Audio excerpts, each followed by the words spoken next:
जब तक भूखा रहेगा इंसान, इस धरती पर उठेगा तूफान। मैं संत गोविंदगढ़ महाराज और मां बालेश्वर दयाल को मानने वाला आदमी हूँ। मैं किसी जेल से नहीं डरता। मैं जब कभी आदिवासियों की बात आएगी, जितने भी हमारे पुरखे थे, उन सबका आशीर्वाद हमारे साथ में है, इसलिए हमको कोई हरा नहीं सकता। तो मेरे 2-3 नंबर में आज या कल के अंदर वायरल करूंगा। निश्चित तौर पर आपको किसी से डरने की जरूरत नहीं है। अब मैं आपके साथ में अगर बैठना पड़ेगा, सड़क के ऊपर भी बैठ के लड़ाई लड़ूंगा। ये मैं आप सबसे कहना चाहता हूँ। अगर जय कृष्ण पटेल अगर जेल में भी रहेगा ना, तो बीजो आने जो 5 पी बोती जाएगा तो जीती जाएगा, तो आएगा नहीं। क्या है, कुछ आदिवासियों को हम लोगों को गुजरात के अंदर बांट दिया और कुछ मध्य प्रदेश के अंदर बांट दिया। सीमाएं एक मात्र रोडों की बनी हुई है, लेकिन हम अलग राज्यों के अंदर है। बोले गोविंदगढ़ महाराज की, बोले मां बालेश्वर दयाल की, बोलिए मानगढ़ धाम की, बोलिए गोटाबाद महादेव की, बोलिए बेलेश्वर धाम की, काकड़ देव की जय। आज नौटाबरा की इस पवित्र धरती को सबसे पहले तो नमन। इस गांव के तमाम जितने भी रहने वाले मेरे बड़े बुजुर्ग, मेरी माताएं बहनें हैं, उनके सभी के कुल के धनी को नमन, कुल की माता को नमन, काकड़ बावसी को नमन। हम सब इस लीलावाड़ी के विसर्जन के कार्यक्रम में आए हुए हैं। मैं लीलावाड़ी को भी नमन करता हूं। साथ साथ मैं विधानसभा में पहले एक बार आया था, फिर इसके बाद जयपुर जाना हुआ और फिर दूसरी बार यहां पर आया हूं। आप सबके बीच में मैं इस अवसर पर तमाम जितने मेरे बड़े बुजुर्ग इस कार्यक्रम के आयोजित करने वाले राजू महाराज, फूलजी महाराज, साथ में हमारे शंकरलाल जी, कल सिंह दा, राकेश जी रावत और जितने भी बड़े बुजुर्ग हैं जो यहाँ पर मौजूद हैं, मेरी माताएं हैं, मेरी बहनें हैं, प्यारे प्यारे बच्चों, सबसे पहले तो मैं आपने जो ये कार्यक्रम किया है, जैसी भी आपके अंदर मन के अंदर भावना हो और जैसा भी आप चाहते हो इस गांव के अंदर, हर परिवार के अंदर, हर घर के अंदर खुशहाली हो, मैं लीलावाड़ी के से यही और काका बासी से यही इस अवसर पर प्रार्थना करता हूं, कामना करता हूं।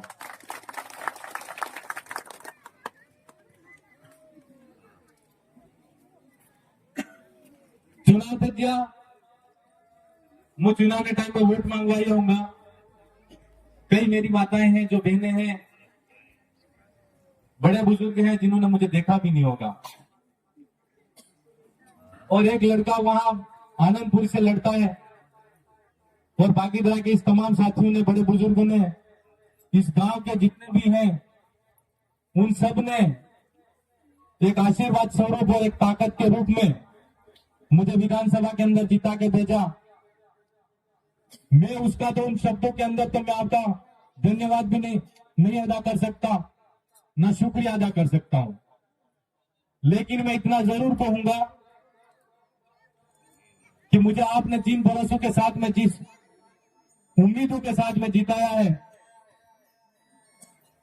मैं उन पर खरा उतरने की पूरी कोशिश करूंगा। हमारे मोटा गड़ा बाबा है, एणन केवान हुए, युवा साथी है, एणन केवान हुए।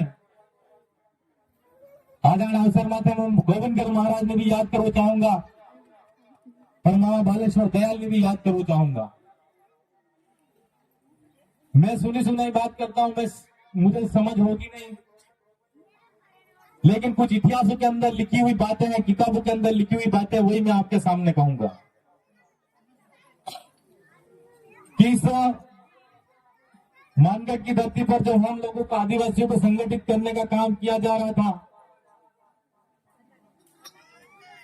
और भक्ति के माध्यम से आज जैसा कार्यक्रम वाड़ी विसर्जन का है, ऐसे कर करके हमारे बड़े बुजुर्गों को, जो हम दूरस्थ पहाड़ी इलाकों के अंदर दूर दूर रहने वाले आदिवासी भाई थे, उनको रात के समय इकट्ठा करके जन जागरण के माध्यम से हमको संगठित करने का काम किया जा रहा था। और कुछ अंग्रेज हुकूमतों ने और कुछ राजा महाराजाओं की शक्तियों ने संगठित होने वाले आदिवासियों का और गोविंदगढ़ महाराज के सपने को खत्म करने के लिए हम लोगों पर आक्रमण कर दिया। ये बातें किताबों में पढ़े हैं हम लोग और किताबों के अंदर सुनी है, और कई हमारे गांव के अंदर बड़े बुजुर्ग भजन के कीर्तन के अंदर भी कहते हैं, और हम लोग उसको मानते हैं और सुनते आए हैं। हमारा आप सबसे की पूछवाना सवाल है कि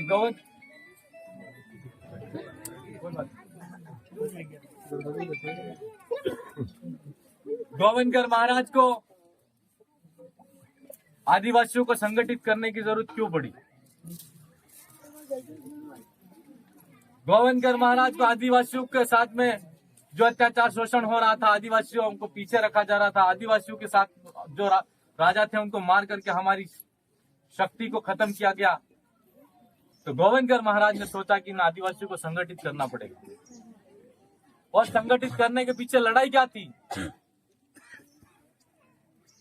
गोविंदकर महाराज ये सोचते थे कि कैसे भी करके इस क्षेत्र के अंदर आदिवासी अगर एक हो जाएगा तो आज अंग्रेज जिनके साथ में अंग्रेज आदिवासियों के साथ में अत्याचार शोषण कर रहे हैं और राजा महाराजा शोषण कर रहे हैं,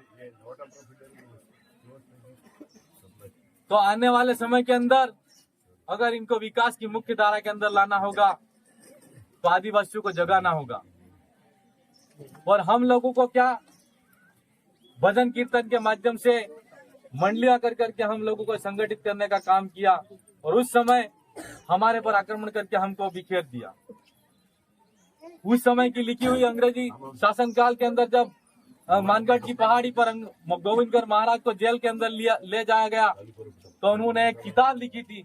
उस किताब के अंदर कहा गया, और आज भी हमारे वागड़ी के अंदर और भजन के अंदर लोग कहते हैं जिसको जाम्बूखंड, और आज अंग्रेजी के अंदर उसको भील प्रदेश कहा गया। मैं आप सब तमाम साथियों को कहना चाहूंगा कि उस समय अलग राज्य की लड़ाई थी, अलग देश की लड़ाई थी, और आज की जो लड़ाई है वो भील प्रदेश की लड़ाई है। ये बात इसलिए कहना जरूरी है कि आधे कुछ आदिवासियों को हम लोगों को गुजरात के अंदर बांट दिया और कुछ मध्य प्रदेश के अंदर बांट दिया। सीमाएं एक मात्र रोडों की बनी हुई है, लेकिन हम अलग राज्यों के अंदर हैं। मैं आज गुजरात की अंतिम सीमा से विधायक बन के जयपुर जा रहा हूं, और 700, 500, 550 किलोमीटर मेरा यहां से सफर होता है, और राज्य की सबसे अंतिम सीमा पर हूं। थोड़ा दूर उधर जाते हैं, दाहोद के विधानसभा का विधायक आदिवासी बनता है, तो वो कहां पर जाता है? ठेठ गांधीनगर, अहमदाबाद। उधर हमारा सेलाना के अंदर विधायक लास्ट बांसवाड़ा के पास में बनता है, वो कहां जाता है? भोपाल जाता है। ये मैं आपको क्यों बता रहा हूं? हम लोगों को मुख्य धारा में नहीं आने के देने के लिए, और हमारे हाथ में सत्ता नहीं हो उसके लिए हम लोगों को बिखेरने का काम किया। उस समय भी बिखेरने का काम किया, और जब ये देश आजाद हुआ, आजाद देश के अंदर लोकतंत्र आया, लोकतंत्र के अंदर भारत का संविधान बना, संविधान के अंदर हमको शक्ति मिली कि हम वोट देकर हमारे जनप्रतिनिधि को चुने, और वो हमारे हक अधिकार की बात करेगा वहां जाकर, और विधानसभा के अंदर हमारी आवाज उठाएगा, लोकसभा के अंदर हमारी आवाज उठाएगा। लेकिन ऐसा नहीं होता है। पार्टियां किसी और की थी, और वो पार्टियों के व्यक्तियों ने कभी आदिवासियों की बात ही नहीं की। मामा बालेश्वर दयाल को भी इस मौके पर याद करना चाहूंगा। आना बेल्टन रावल मामा बालेश्वर दयाल फरता था तवड़ के था, जब तक रहेगा भूखा इंसान इस धरती पर उठेगा तूफान। ये नारा था मामा बालेश्वर दयाल का कि जब तक भूखा रहेगा इंसान इस धरती पर उठेगा तूफान। मामा बालेश्वर ने आदिवासियों को संगठित करने का काम तो किया ही किया, लेकिन हमारे लिए रोटी की लड़ाई भी उन्होंने लड़ी है। और जिन जिन लोगों ने जब जब हमारे लोगों को संगठित करने का काम किया, तवड़े तवड़े हमारे समाज ने वफेरवानो काम કર્યું। एक सत्ता माध्यम से वफेरवानो काम કર્યું। कवड़े आदिवासी माथे गोली मार के हत्याएं कर करके हम लोगों को बिखेरने का काम किया। ये पहले से होता आया है, और आज मैं आपके सामने कहना चाहूंगा कि हम जिस लड़ाई को लड़ रहे हैं, उस लड़ाई के अंदर संत गोविंदकर महाराज, मामा बालेश्वर दयाल, संत सुरमाल दास, बेणेश्वर धाम, मानगढ़ धाम पे शहीद हुए, जितने भी हमारे पुरखे थे, उन सबका आशीर्वाद हमारे साथ में, इसलिए हमको कोई हरा नहीं सकता। और मामा बालेश्वर दयाल और गुरु गोविंद की ही लड़ाई फिर एक बार शुरू कर दी हम लोगों ने। और इस लड़ाई के अंदर मामा जी को टॉप जेल के अंदर कितने सालों वर्षों तक जेल के अंदर रखा गया, लेकिन फिर भी उन्होंने वो लड़ाई नहीं छोड़ी। आज सत्ताधारी पार्टियां हैं, यहां से इशारा करके जयपुर के अंदर एक चुने हुए जनप्रतिनिधि को, जिन लोगों ने आपने एक भाई मानकर, बेटा मानकर मेरे जैसे नौजवान युवा लड़के को विधायक बनाया, और उन लोगों ने मेरे कंधे पर बंदूक रख के मुझे निशाना बना करके सत्ता के माध्यम से और एक संस्था के माध्यम से मुझे पकड़वा कर गिरफ्तार करके 3 महीने और 15 दिन जेल के अंदर रहा। मुझे आप सब लोगों का आशीर्वाद है मेरे साथ में, और मैं संत गौनगर महाराज और मां बालेश्वर दयाल को मानने वाला आदमी हूं। मैं किसी जेल से नहीं डरता। मैं जब कोई भी आदिवासियों की बात आएगी बुलंद तरीके से लड़ूंगा। सोचा तो यह था मेरे भाई और बहनों, मेरे बड़े बुजुर्ग के 20 विधानसभा के अंदर पंचायती राज हो जाए, फिर एमएलए की जमानत होगी, लेकिन कुदरत को मंजूर नहीं होता था। और मुझे विश्वास था कि जो लोग षड्यंत्र करने वाले हैं उनका एक दिन पर्दाफाश होगा, और हम लोगों को भारत के संविधान और कानून पर भरोसा था कि समय आने पर मैं निर्दोष साबित होऊंगा। और निश्चित तौर पर मैं कहना चाहूंगा कि हम लोगों के पास में मां बालेश्वर दयाल और गुरु गोविंद की शक्ति है। और एक बात और भी कहना चाहूंगा कि आ एवं जोग जागीला जोग है। अगर जय कृष्ण पटेल अगर जेल में भी रहेगा ना, तो बीजो आने जो पाई भी बोती जाएगा तो जीती जाएगा, तो हारेगा नहीं। ये ताकत की नहीं है, आप सबकी ताकत है। और मैं आप सबसे कहना चाहूंगा कि आपको किसी से डरना नहीं है, किसी के सामने झुकना नहीं है। ये लड़ाई आदिवासियों के संघर्ष की लड़ाई है, और इस संघर्ष के अंदर हमको कई कुर्बानियां देनी पड़ेगी। कई संघर्षों का सामना करते हुए हम लोगों को डट के रहना पड़ेगा, क्योंकि आप सब लोगों ने तो मुझ जैसे युवा विधायक को बना दिया। वो समाज नीति के गोविंद गुरु महाराज मां बालेश्वर दयाल इन्हें मानवा वाला आदमी में कैसा भी भाई हो, कांग्रेस में के अंदर रहने वाला भाई हो, बीजेपी के अंदर रहने वाला भाई हो, लेकिन मेरे किसी कार्यकर्ता ने या मेरे किसी भाई ने मुझे बोला होगा कि एमएलए साहब ये ऐसा कर रहा है, लेकिन मेरे मुंह से कभी ये नहीं निकला कि उसके साथ ये कर देना, उसके साथ वो कर देना। मैंने यही कहा कि समय आने पर सब सही हो जाएगा भाइयों, शांति रखो, सब अपने भाई हैं, सब अपने भाई हैं। और उन लोगों को जरा सा भी संयम नहीं है। दिल्ली में अरविंद केजरीवाल बीजेपी पार्टी नो आदमी हवा जो सीएम मुख्यमंत्री, झारखंड में बीजेपी पार्टी नो मुख्यमंत्री हवायो आदिवासी मुख्यमंत्री हेमंत सोरेन।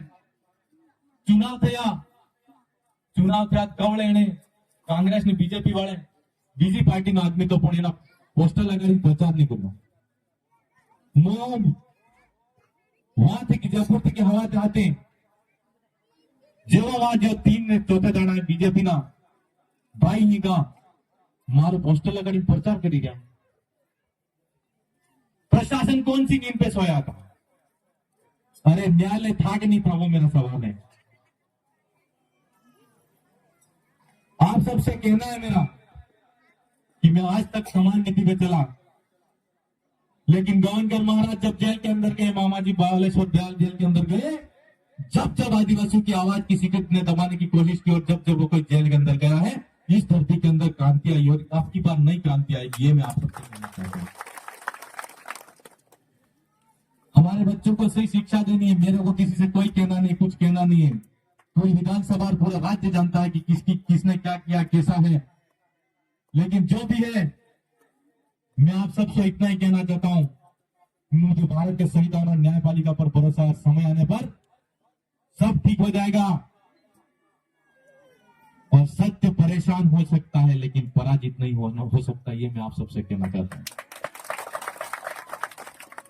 युवा साथियों से मेरा खास करके निवेदन है, तमें अपनी ताकत है मैं जीवती रखू। केम कि मारे गए मोहम्मद में तो गांव दल दीजिए, बोलो लड़ाकू गांव ने कोई किसी के वहां आने जाने में पाबंदी हो गया, सब डर गए ये कैसे हो गया।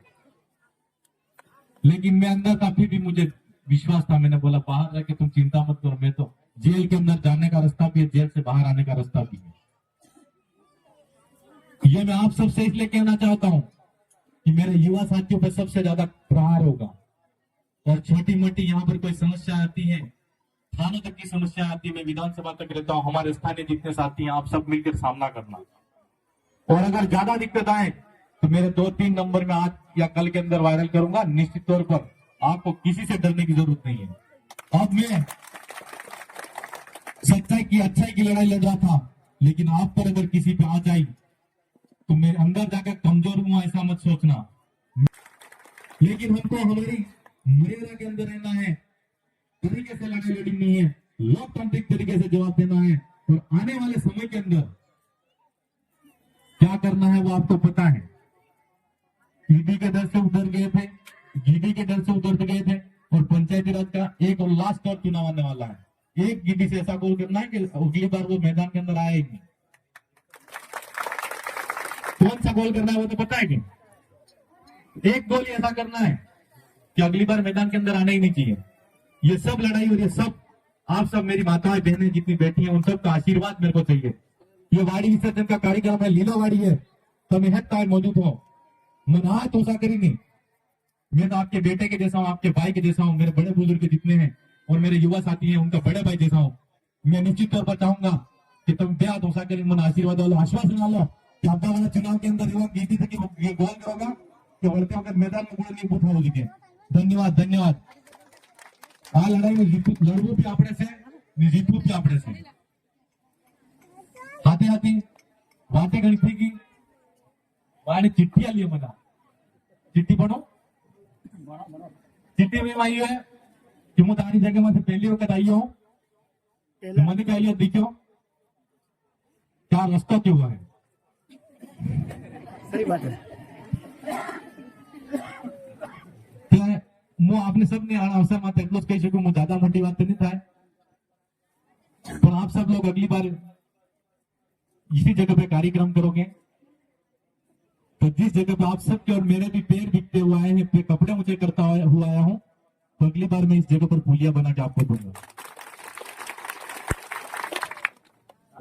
साथ साथ छोटे छोटे बच्चे हैं, मेरे बड़े बुजुर्ग हैं, महाराज जी हैं, सब मेरी बहनें मेरी माता हैं, आप सब यहाँ मौजूद है। सब काफी लंबे समय से भी मैंने भी पानी मांगा, बहुत दूर से पता नहीं घर से लाना पड़ा।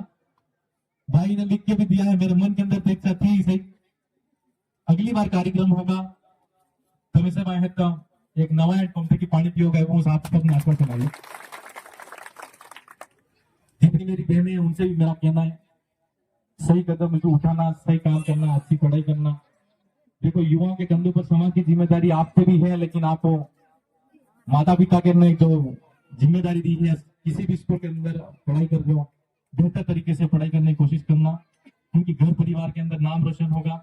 इन दादाओं की सबकी उम्र निकल गई है, मेरे को छोटी उम्र के अंदर बहुत बड़ी जिम्मेदारी दी है, और मैं कुछ जिम्मेदारियां अगर कहीं मेरे से भूल चुक हो जाए बेटा समझ के भी आप मुझे जब चाहे तब जितना भी राजनीतिक किसी के पास में अनुभव हो मुझे जरूर शेयर करना। मेरे पास में है वो मैं आपको दूंगा, आपके पास में मुझे देना। क्यों कि आपने एक नौजवान युवा लड़के को एमएलए बना के विधानसभा तक भेजा है।